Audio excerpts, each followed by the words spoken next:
Hey, we're back, Cornerstone Live. I'm going to jump out the big boy's chair because this is about education and what we're doing. And, of course, I turn that over to my main man, B. Styles, and our special guest. Go ahead, B. Yes.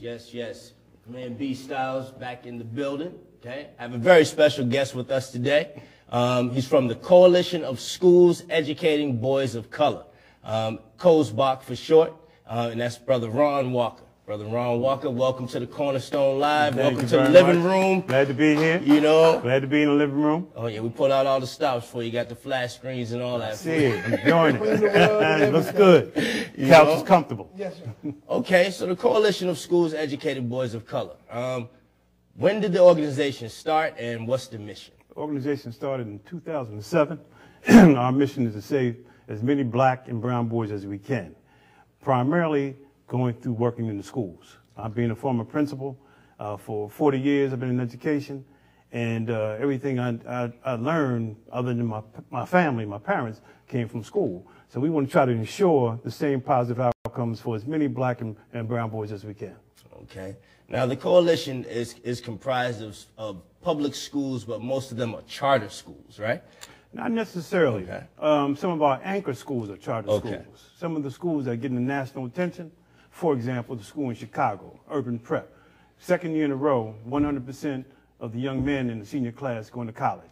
And that's a story that, you know, you can't avoid. Oh, no. But we have co-ed schools. Okay. We want to work in the places where the boys are. So whether it's single gender charter or traditional public school, we want to be there. Okay, all right. That's great information for folks up here in Massachusetts, you know, who may be wondering why we don't have a few schools like that already, especially given the situation with our black and Latino males.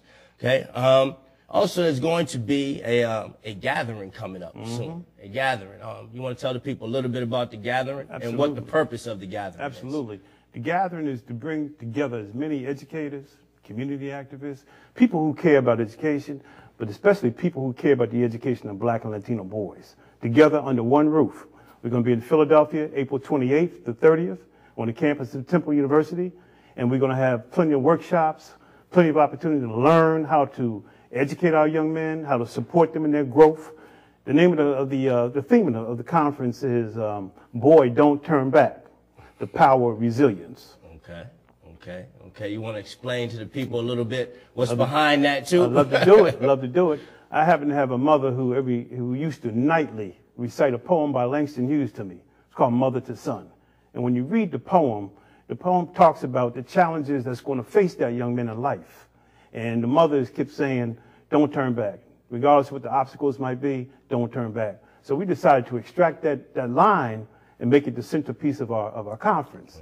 And really to say that with support from the community, support from the home, support from the schools, we can support these young men going through.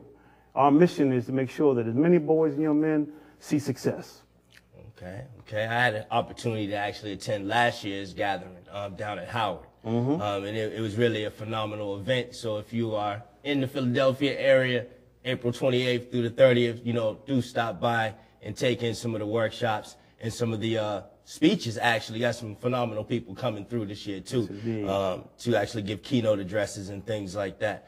Another question I wanted to ask you was, you also have, COSBOC has a set of standards. That's right.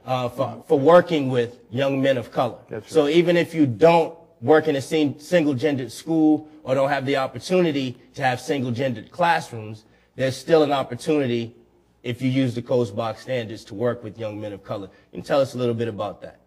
That's correct, Brother B.